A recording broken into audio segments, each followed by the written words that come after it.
la transformación del Estado que está viviendo el Ecuador en el marco de algunas temáticas que tienen que ser leídas paralelamente, que tienen que ser leídas a la vez del proceso de transformación del Estado. Primero sí quisiera señalar un poco en qué momento nos encontramos en el Ecuador, y creo que quizás probablemente esto sirve para otros países con respecto a las etapas históricas para ver lo que significa esto. En un primer momento, que estoy hablando luego de lo que se ha denominado la época más neoliberal, hubo una primera etapa de un grupo de proyectos que tenía una mirada más desde la resistencia, resistir a lo que fue un proceso de reforma del Estado, a un proceso de sociedad. Un segundo momento fue justamente, a más de la resistencia, intentar construir un proyecto diferente. Un tercer momento fue justamente disputar el gobierno, y un cuarto momento es justamente disputar el poder. Yo puedo decir en el caso de Ecuador que nosotros hemos estado 4 años y simplemente hemos estado gobernando, pero recién este momento estamos disputando el poder de facto, el poder político. Y eso implica justamente el poder transformar las instituciones estatales, ¿no? No me voy a referir, porque también tenemos un análisis de hecho prospectivamente para ver qué tipo de sociedad y qué tipo de Estado se quiere, pero es fundamental hablar de, cuando se habla de instituciones de transformación del Estado, es importante hablar del tema político y del tema de poder. Y esto me refiero principalmente por el debate que tuvimos ahora a la mañana con respecto a la propia palabra modernización. Existen palabras que son las políticamente correctas y que supuestamente llegan a acuerdos todos los ciudadanos de toda América Latina, supuestamente. Y esta es una de las palabras tal como la palabra modernización, que en sí mismo son palabras neutras y que parece que son un fin en sí mismo. Aquí claramente, cuando nosotros hablábamos de modernización, a mi modo de ver no es la mejor palabra, eso nos referíamos ahora, y tuvimos un debate en el Ecuador, y por eso llamamos justamente a una subsecretaría que pertenece a la Secretaría Nacional de Planificación como transformación del Estado. Y ahí viene la transformación del Estado, ¿por qué? Porque hablar de transformación en el caso de lo que estamos viviendo en el Ecuador implica hablar del tema político y implica hablar del tema de poder. Y cuando me refiero a transformación del Estado, la parte política es justamente el tema de cuál es el pacto de convivencia que la sociedad ha sellado, hacia dónde se quiere ir esa sociedad. Estaríamos todos de acuerdo que es un Estado para algo, generalmente se dice para el desarrollo, pero en estricto rigor uno tiene que desmenuzar mucho más finamente cuál es ese para qué que quiere la sociedad, y en función de eso tiene que definir cuál es la transformación del Estado que quiere. Esto es muy importante a mi modo de ver, porque no es del Estado per se o la reforma del Estado per se o la modernización del Estado. Como bien se señalaba anteriormente, nosotros podemos decir, a diferencia de lo que usualmente se dice, que el Estado ha sido ineficiente o ha sido moderno, más bien podríamos decir ha sido muy eficiente y ha sido muy moderno en producir el tipo de sociedad que tenemos en este momento. Por ejemplo, en producir una sociedad hiperconcentrada. Entonces estamos hablando de qué tipo de modernización nos referimos o qué tipo de eficiencia nos referimos. En este marco sí vale la pena señalar que justamente cuando hablamos de transformación del Estado o reforma, que es un poco más light a mi modo de ver, es necesario ver el para qué esa transformación y también el cómo y para quién, ¿no? Aquí y cuando hablamos para quién, estamos hablando justamente del tema de las relaciones de poder. En este caso sí quisiera señalar algunos puntos de lo que nosotros nos hemos planteado en qué, para qué y qué hemos hecho en términos de reformas institucionales. Algunos ejemplos, porque no me voy a referir a todos. Pero también vale la pena señalar, antes de avanzar en esto, que cuando hablamos de todo un modelo de regulación, en este caso de todo un modelo de Estado que se encarga de la regulación, sí o sí tenemos que hablar de cuál es ese modo de acumulación o de generación de riqueza y cuál es ese modo de redistribución y distribución, más cuál es el régimen político, que en el caso de Latinoamérica es democrático. Entonces, por lo tanto, tenemos que decir cuál es el tipo de democracia que queremos construir. Si es que nosotros no respondemos estas 3 preguntas paralelamente, no podemos hablar de reforma del Estado per se. No podemos hablar como una entelequia, no podemos hablar como un fin mismo esta reforma del Estado sin haber decidido políticamente, en la comunidad política de cada uno de los territorios, qué sociedad queremos construir. En el caso ecuatoriano, esto llevó a que se dispute desde el propio sentido de ese pacto de convivencia, y por eso sellamos un nuevo pacto de convivencia en el 2008 con una nueva reforma, con una nueva constitución, donde se plasma realmente cuál es esa sociedad en la que se quiere vivir. Y es completamente radicalmente diferente a la sociedad que se había planteado hace 20 años. Quizás valdría la pena plantearse algún rato. Me interesaría estudiar qué se entendió por modernización en los 90 y prácticamente 2000, y qué llevó a que fracase esa modernización y por qué ahora se regresa con el mismo término de modernización. ¿Qué hemos planteado nosotros como sociedad, como Ecuador? Uno de los puntos para saber qué estado, qué diseños institucionales o qué transformaciones institucionales estamos haciendo. El primer punto, o uno de los puntos fundamentales, es el tema de una sociedad radicalmente democrática. Y esto es fundamental porque es el corazón mismo de la nueva Constitución. Y frente a una democracia que era exclusivamente representativa, ahora tenemos una democracia que, además de representativa, es directa y participativa, que esto llevó a su par a un diseño institucional que tiene que ver con justamente la reforma de la función electoral y la función de transparencia y control social. Nosotros, a diferencia de la mayoría de países, además de las tres funciones clásicas, que es la Asamblea, el Legislativo, el Ejecutivo y lo Judicial, tenemos dos funciones adicionales, una que es la función electoral y la función de transparencia. Cuando hablamos de democracia más directa, estamos hablando de temas fundamentales que están en el corazón mismo de la Constitución. Primero, se amplió la comunidad política. Ahora votan las personas de 16 a 18 años, votan los militares, los policías, votan los extranjeros, votan, en este caso, las personas que tienen restringidas las libertades. Se amplía la comunidad política, por eso lo importante de una nueva función. Pero a su vez existen otro tipo de cuestiones que son también importantes. El tema de la revocatoria del mandato, el tema de la iniciativa popular, el tema de la iniciativa de reformas constitucionales, la misma consulta popular. Nosotros siempre señalamos que en este caso la voz autorizada para decir qué tiene que hacer un gobierno es al final toda la ciudadanía, y hacemos muchas consultas populares, lo hicimos hace apenas algunos meses. En términos prácticos, por ejemplo, dentro de la democracia participativa tenemos un diseño en términos del Ejecutivo de lo que es los gabinetes itinerantes, que son gabinetes que se hacen en localidades a nivel de municipios, y va todos los ministros del gabinete y se reúne no únicamente al interior del gabinete, sino también con los gobiernos autónomos descentralizados en este tipo de coordinación con los prefectos, alcaldes, juntas parroquiales, y también la mañana del siguiente día se reúne con la ciudadanía para resolver todo el tema de sus inquietudes o preguntas cada uno de los ministros. Además de que el presidente rinde cuentas todos los sábados sobre qué ha hecho a lo largo de la semana.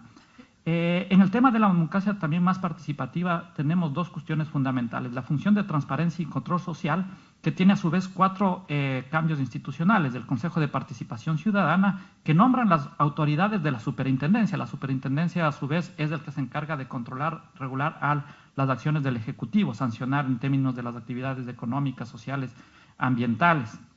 También está la Contraloría General y la Defensoría del Pueblo.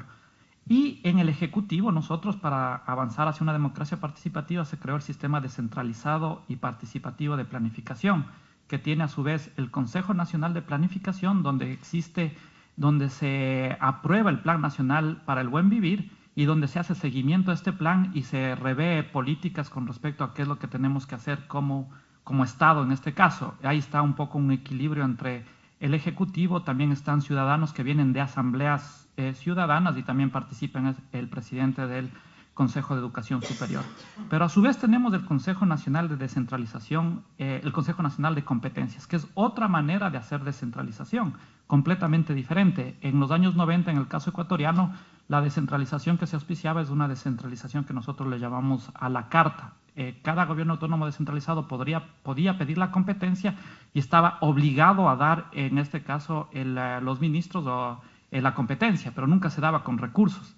Nosotros hemos avanzado a un consejo en el cual participa el Ejecutivo, que lo preside el secretario nacional de planificación, y 3 miembros de cada uno de los gobiernos autónomos descentralizados, donde se ponen de acuerdo, nos ponemos de acuerdo de las competencias que se transfieren, cómo se transfieren, la progresividad y cuántos recursos se necesitan para esa transferencia de competencias. En 5 meses de creado, justamente eso es lo que se mencionaba anteriormente, nosotros hemos hecho, por ejemplo, la primera transferencia de competencias con respecto al tema de riego. Frente a esto también se ha creado aparatajes normativos como la ley de participación o la propia ley de planificación y finanzas públicas, que permite también esta articulación más entre el tema de poner por delante cuáles son los objetivos que se tiene como país frente al tema del presupuesto. Y en la ley de participación se establece multiplicidad de mecanismos de participación, 5 consejos de la igualdad, asambleas ciudadanas plurinacionales, consejos sectoriales, audiencias públicas, el tema de la silla vacía, veedurías, presupuestos participativos, etc. Otro punto que es fundamental con respecto a qué tipo de sociedad queremos, de qué tipo de reformas hemos hecho, por ejemplo, es el tema de, si es que queremos una sociedad mucho más igualitaria, mucho más para todos y mucho menos para el privilegio, nosotros hemos cambiado una mirada completamente de una intervención mucho más universalista, no hiperfocalizada como era.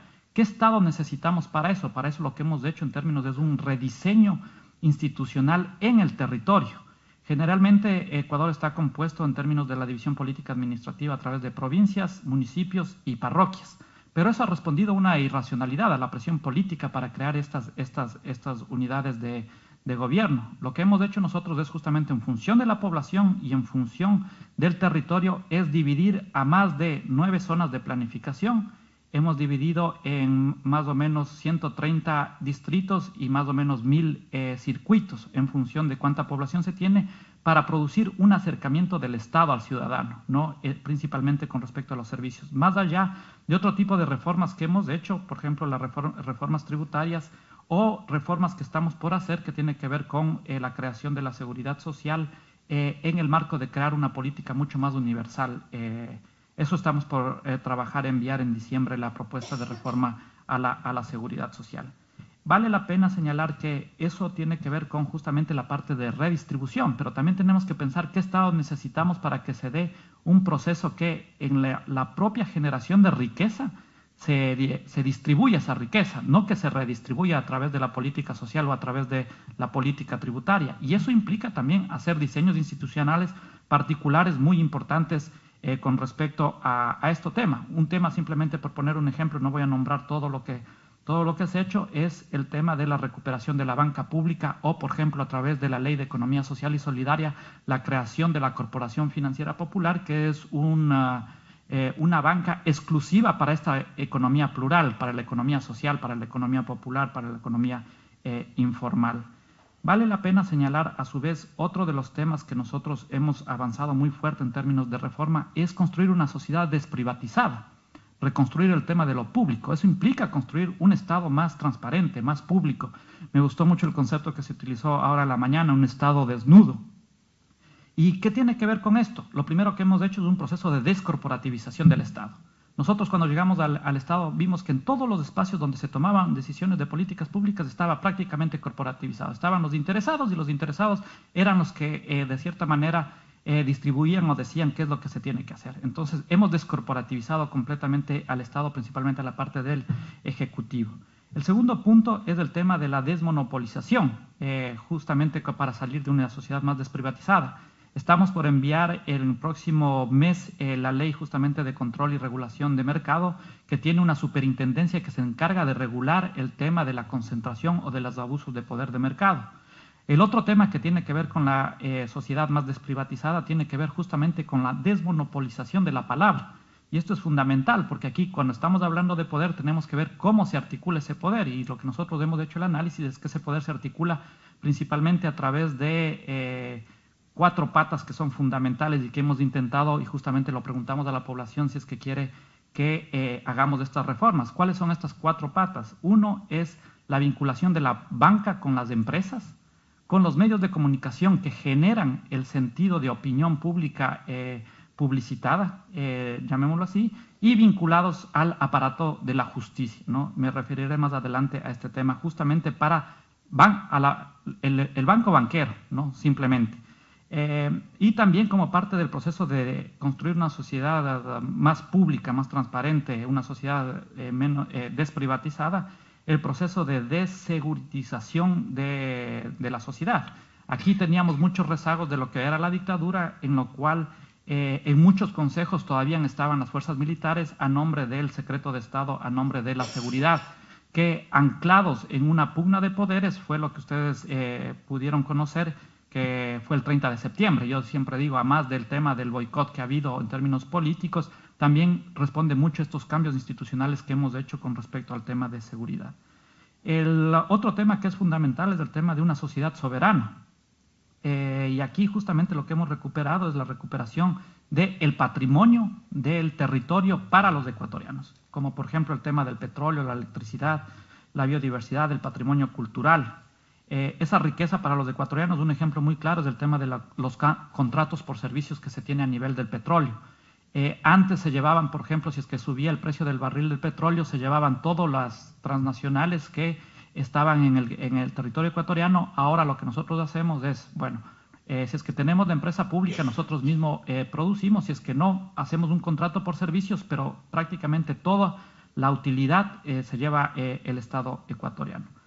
El otro punto que es fundamental en términos de qué sociedad queremos construir es una sociedad plural, y frente a eso lo que señala la Constitución y lo que realmente se está avanzando es en la construcción del Estado plurinacional e intercultural, en los cuales, por ejemplo, el tema del reconocimiento del sistema de justicia indígena es uno de los reconocimientos que se hace en la Constitución, el tema del idioma, por ejemplo, el quichua y el shuar, o, por ejemplo, el tema de los CTIs, las circunscripciones territoriales indígenas, como espacios territoriales en los cuales, si es que existe población indígena y a través de procesos políticos se demuestra, ellos tienen, en este caso, el mismo nivel de gobierno, las mismas competencias que tiene el territorio al cual están representando, ya sea una junta parroquial, un municipio o una provincia.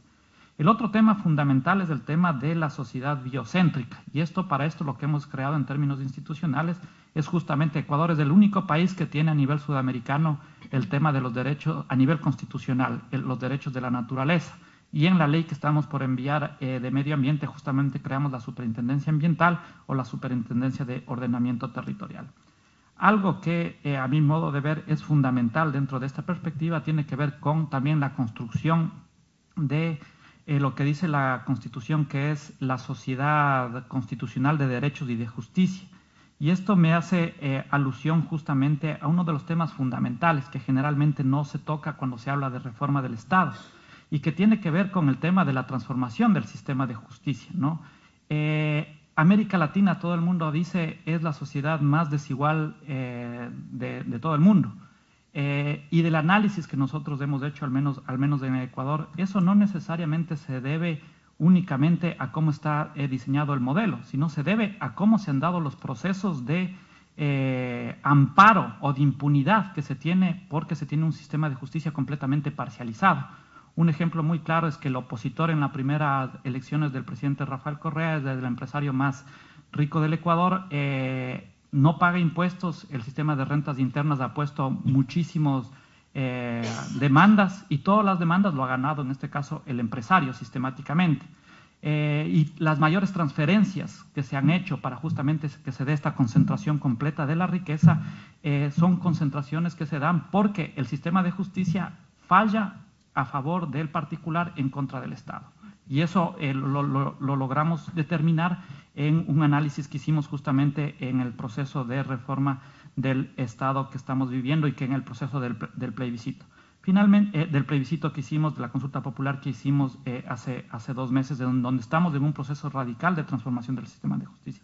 Y finalmente, algo que es fundamental en la sociedad que queremos construir es el análisis justamente de lo supranacional, una sociedad latinoamericana. Y cuando hablamos de reforma del Estado, a nuestro modo de ver, es fundamental tratar los nuevos diseños arquitectónicos que necesitamos para la construcción de un Estado latinoamericano, porque es imposible construir otro tipo de sociedad, otro tipo de economía, en el caso ecuatoriano, sin contar con una integración más regional, la sociedad latinoamericana. Especialmente en un momento de crisis, como por ejemplo el que estamos viviendo, es indispensable la construcción de una nueva arquitectura financiera. Bueno, muchas gracias. Muchas gracias, René.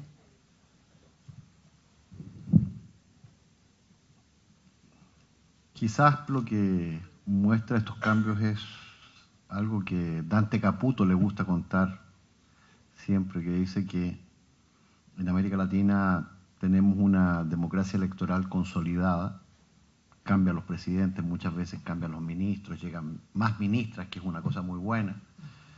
Pero cuando hay alguna recepción en la casa presidencial, siempre llegan los mismos invitados. Y lo que está ocurriendo hoy día en América Latina es que hay muchos invitados que han cambiado y que hoy día hay una perspectiva distinta en este marco. Entonces creo que la visión que nos entregan cada una de las ministras y el ministro es cómo en cada país se trata de adaptar en una perspectiva general los cambios y las necesidades que es necesario enfrentar para de esa manera poder generar esta reforma del Estado. Y hay aspectos que en la mañana se evidenciaron que tiene que ver con de qué manera tenemos problemas para generar descentralización, en el sentido que lo señalaba Claudia Serrano, en el sentido de generar competencias para avanzar en la transferencia de capacidades a nivel subnacional, como también tenemos grandes dificultades para transferir competencias a nivel supranacional. Yo quiero agradecerle a los ministros. Entiendo que llegó el vicepresidente Astori y entonces vamos a hacer un cambio de escenario. Le vamos a pedir a don Enrique Iglesias que suba, que va a venir el vicepresidente. Agradecerles con un fuerte aplauso a los ministros.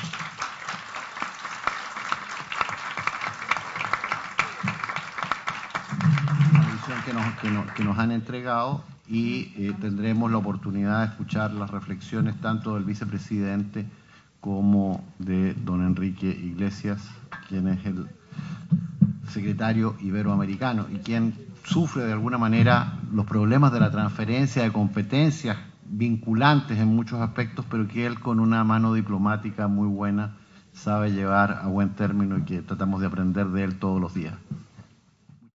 Vicepresidente, es un honor y un privilegio el tener la oportunidad de escuchar sus reflexiones y le vamos a pedir en primer lugar a don Enrique Iglesias, secretario iberoamericano, que quizás pueda colocar las líneas generales del proceso de la próxima cumbre iberoamericana que está destinada a la transformación del Estado y desarrollo y un poco el sentido que hemos tenido con la conversación, el diálogo y escuchar las reflexiones de 4 ministras de planificación y un ministro de planificación sobre los distintos procesos que se dan en Centroamérica y en algunos países de América del Sur. Así que muchas gracias, don Enrique, por sus reflexiones y que nos permiten abrir a lo que escucharemos con el señor vicepresidente, don Danilo Astori. Bueno, muchas gracias, Francisco, por organizar este encuentro y muchas gracias a las 4 ministras y el ministro que esta mañana y hoy de tarde nos dieron sus reflexiones sobre las experiencias de varios de los países de la región. Y por supuesto, muchas gracias a nuestro vicepresidente, don Danilo Astori, por estar aquí en esta sesión final y darnos las reflexiones suyas, que por cierto muy valiosas y con una enorme experiencia detrás, de manera que para el propósito de este encuentro es muy importante agradecerle su presencia aquí.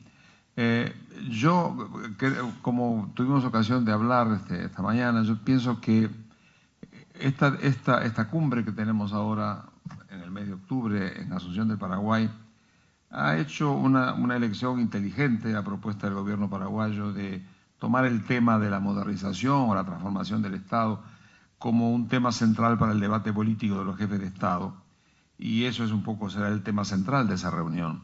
Creo que es importante, por supuesto, el debate que tengan los presidentes, la declaración que surja de esta cumbre, pero es muy importante todo esto otro, que es la preparación durante todo este año de debates como este, por ejemplo, y en otros países más, y aquí Flaxo ha sido extremadamente colaboradora en esta idea, en esta tarea, porque nos ha permitido tomar contacto con distintos medios y distintos sectores de opinión.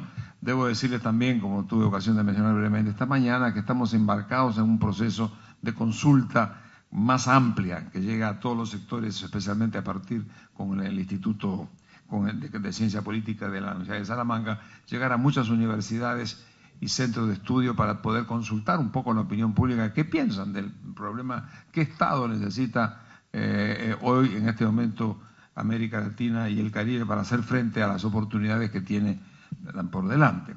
Y ese es un poco un tema interesante porque nos va a permitir por primera vez que la cumbre salga un poco a consultar a la gente, consultar en este caso a la gente joven que tiene mucho que preguntarse y mucho que responder frente a estos temas.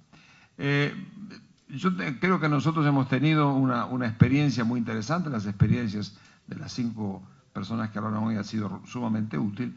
Yo diría lo siguiente, el tema es un tema fundamental, es decir, lo ha sido siempre, pero lo es más ahora porque yo creo que América Latina tiene una gran oportunidad por delante que hay que hacer la realidad, y para hacer la realidad realmente se necesita no solamente que el mundo siga marchando más o menos bien, a pesar de que no está bien en muchas partes, pero por lo menos ciertos sectores del mundo sigan actuando como ahora, el caso sobre todo de Asia, pero implica también hacer cosas adentro, ¿verdad? Eso es muy importante. Yo digo, aprovechar la oportunidad, esta ventana de oportunidad que nos ha dado la historia, yo creo que es una de las más importantes en la historia contemporánea. Yo no recuerdo un momento con tanta oportunidad que se le ofrece a América Latina, pero sí, y tantos riesgos, porque ciertamente el mundo tiene que seguir funcionando en la buena dirección para que realmente esto se pueda consolidar y confirmar. Pero creo que se ofrece una oportunidad y la tarea de lo que hay que hacer adentro es muy importante. Y en esa tarea ciertamente importan los modelos, importan las personas, pero importan también las instituciones. Y en cierta manera las instituciones son los que le dan permanencia y oportunidad de que estas ideas puedan realmente, que las políticas puedan anidar en estructuras institucionales. Y esto es el caso del tema del Estado.